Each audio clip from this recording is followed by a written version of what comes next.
रुक्मिणी का विवाह किसके साथ में हो दोस्तों?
सुबह से दोपहर हो गया लेकिन ये फैसला नहीं हुआ तो रुक्मिणी का विवाह किसके साथ में हो। साथियों, सभा लगी हुई है, कोई किसी का नाम लेता है तो दूसरा खड़ा होकर के उसके अवगुण बताने में जुट जाता है। इधर एक खड़ा हुआ कहने लगा है, महाराज क्या मैं बोल सकता हूं? महाराज भीष्मक कहने लगे, बोलो। इस सभा में कोई छोटा बड़ा नहीं है, सबको बराबर बोलने का हक है, तुम भी बोलो। कहने लगा, महाराज हमारे समझ में कौरवपति दुर्योधन आ रहा है। दूसरा खड़ा हो गया, कहने लगा, महाराज बिल्कुल नहीं, अरे दुर्योधन राजा जरूर है लेकिन घमंडी है, सगे भाइयों का सगा नहीं हुआ, उसे छोड़ो और किसी को देखो। साथियों, फैसला नहीं हो पाया है, महाराज भीष्मक बैठे हुए हैं। वहीं महाराज भीष्मक का पुत्र छोटा वाला खड़ा हुआ है और खड़े होकर के कहने लगा है, पिताजी क्या मैं बोल सकता हूं? भीष्मक कहने लगे, बोलो। यहां कोई छोटा बड़ा नहीं है, तुम्हारे जो समझ में आया तुम बताओ। तो कहने लगे हैं, महाराज भीष्मक के पुत्र छोटे बोले हैं, पिताजी हमारे समझ में द्वारकाधीश भगवान कन्हैया का नाम आ रहा है।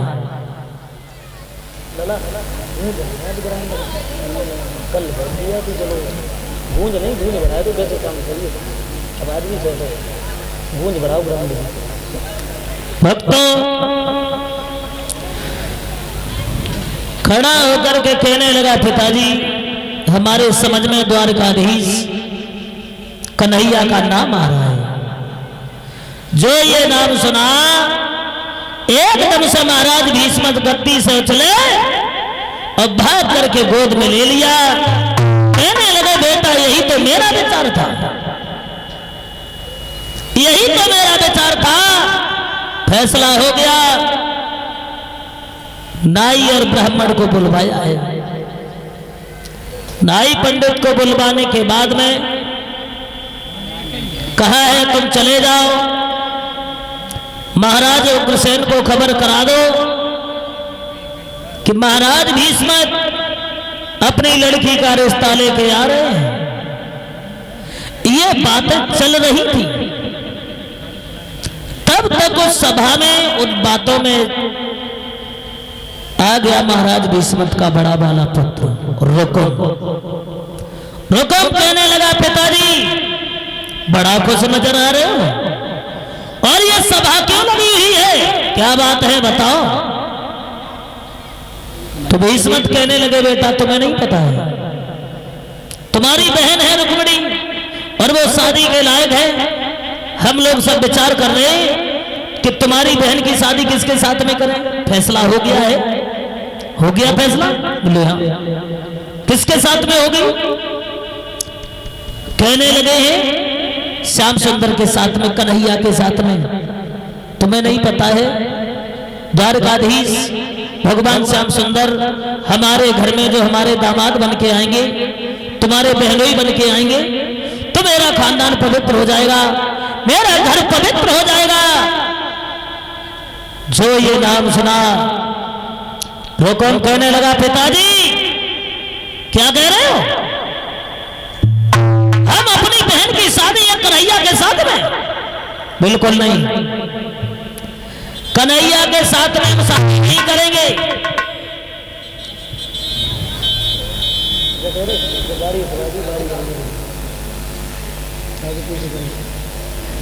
उसी समय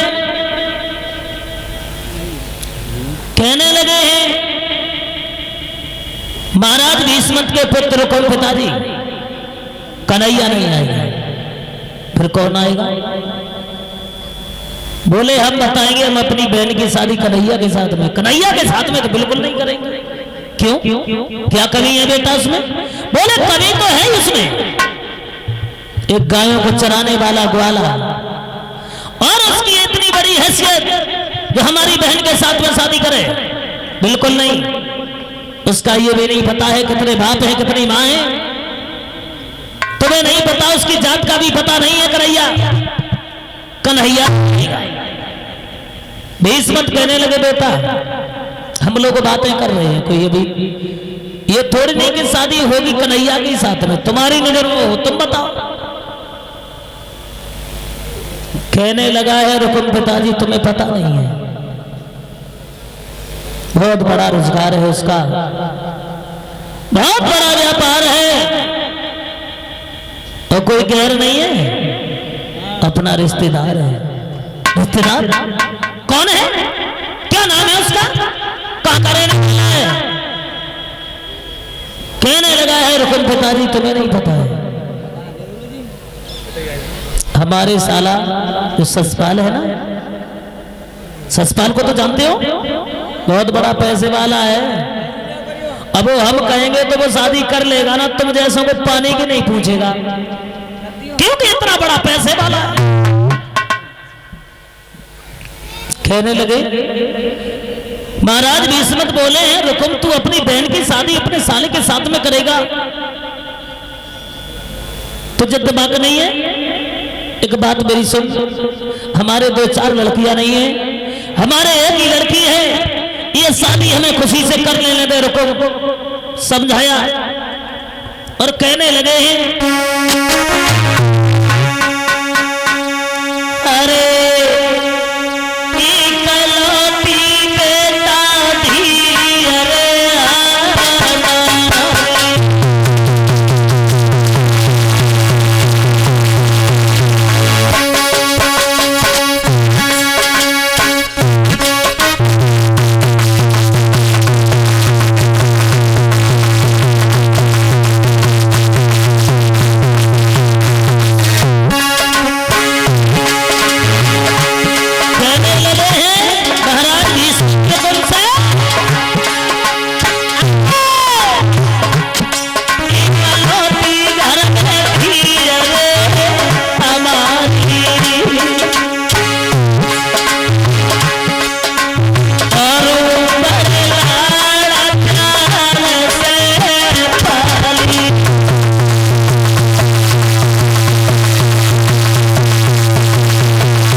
पागल नहीं हो। एक बात मेरी सुन, हमारे 2-4 लड़कियां नहीं है,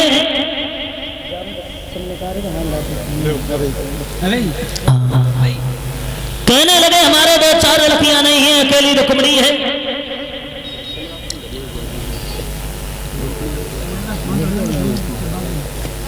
बोले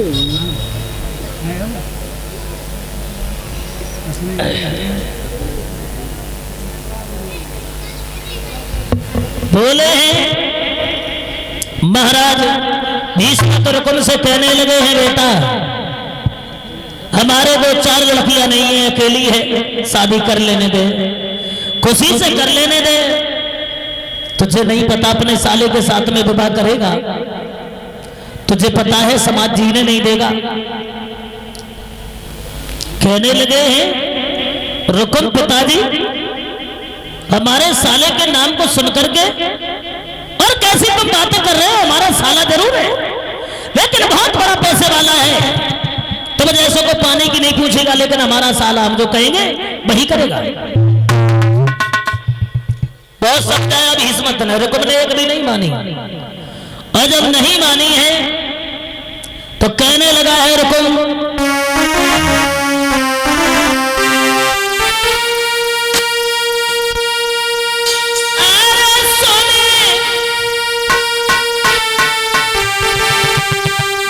कहने लगा है रुकुम महाराज भीष्म से, मेरे सामने और ये चालें नहीं चल पाएंगी, अगर ये शादी पक्की होगी तो तलवारें चल जाएंगी।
पागल नहीं बन, तुझे नहीं पता है शादी हमें खुशी से कर लेने दे कन्हैया के साथ में, तुझे नहीं पता है कन्हैया नहीं आया, तेरा साला आ गया, सब लोग हंसेंगे, समाज हमें जीने नहीं देगा, पागल नहीं बन। रुकुम कहने लगा पिताजी भूल से भूल हो गई ना, तो यह बहन की शादी बाद में होगी और पहले तुम्हारी लाश इस घर से उठ जाएगी, समझा कि नहीं? इतने ही कहने के बाद रुकुम चला गया, और जो रुकुम चला गया महाराज भीष्म चुपचाप बैठे हैं। जा करके रुक्म ने ससपाल के लिए पत्र लिखा है, और उस पत्र में लिखा है क्या?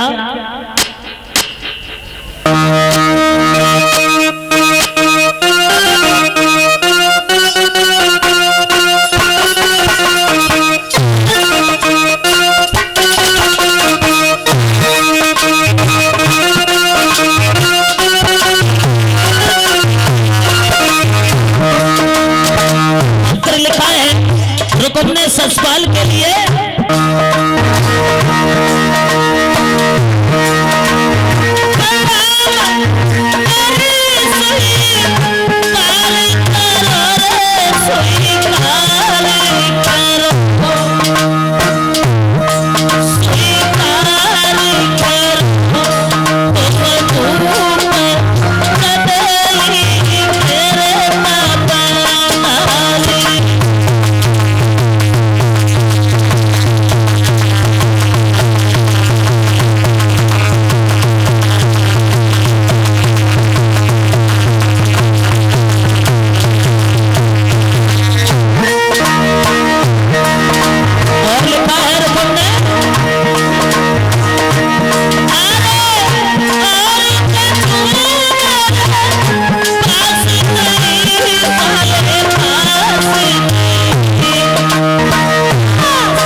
लिखा है चंदेली के रहने वाले साले ससपाल, अभी तक तो हमारा तुम्हारा रिश्ता कुछ और था।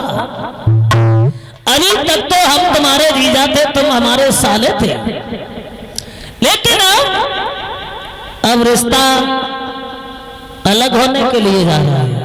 हम दोनों लोग बराबर होने के लिए जा रहे हैं। मेरे कहने का यह मतलब है ससपाल, हम अपनी बहन की शादी तुम्हारे साथ में करना चाहते हैं। पत्र लिख दिया और लिखा है कि हम तुम्हारे साथ शादी करना चाहते हैं, लेकिन हमारे पिताजी का विचार कुछ अलग है। वो कन्हैया की ओर झुक रहे हैं, और कन्हैया जो आ गया तो विवाद बढ़ सकता है। इसलिए अकेले नहीं आना, खाली हाथ नहीं आना, फौज को साथ में लेकर के आना।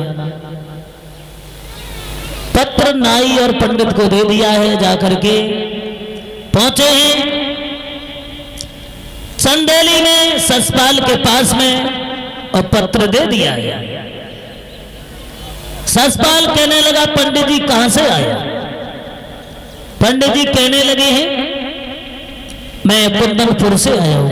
अच्छा, कुंदनपुर में तो हमारी बहन है, हमारे बहनों रुकुम को जानते हो? बोले उन्होंने ही भेजा है। क्यों भेजा है? कहने लगे भी बताते हैं। पत्र निकाल करके दिया, और पत्र जैसे ही पढ़ा है ससपाल ने, पंडित जी कहने लगे क्यों ससपाल, एक बात हमें बताओ, तुम्हारे बहनों रुकुम अपनी बहन की शादी तुम्हारे साथ में करना चाहते हैं, तुम्हारा कैसा विचार है? तुम करोगे शादी या नहीं? रुकुम की बात जब ससपाल ने सुनी तो ससपाल कहने लगे पंडित जी ऐसी कौन सी बात है? तुम कह रहे हो कि हम अपनी की नंद से शादी?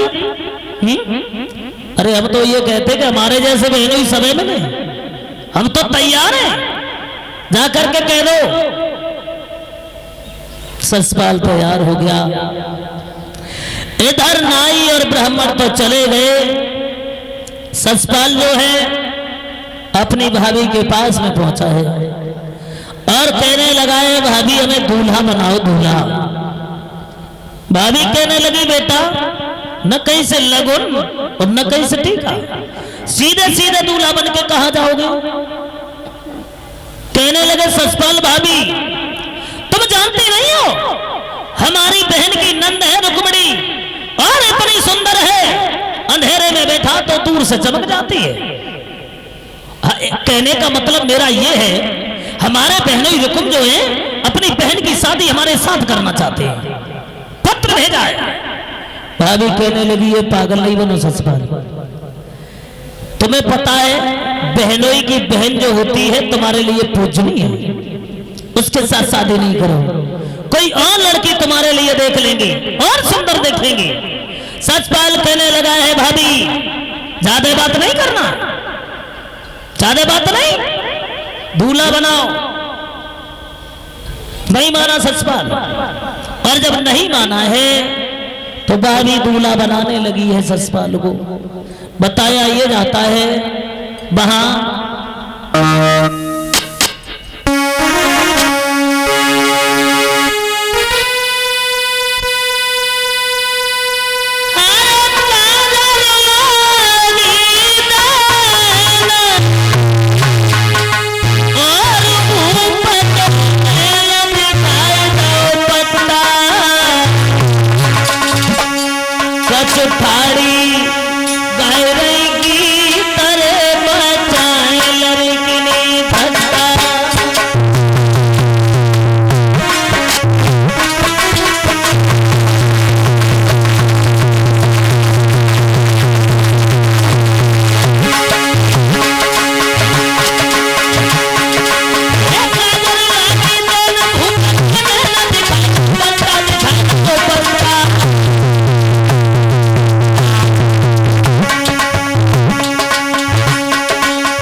अच्छा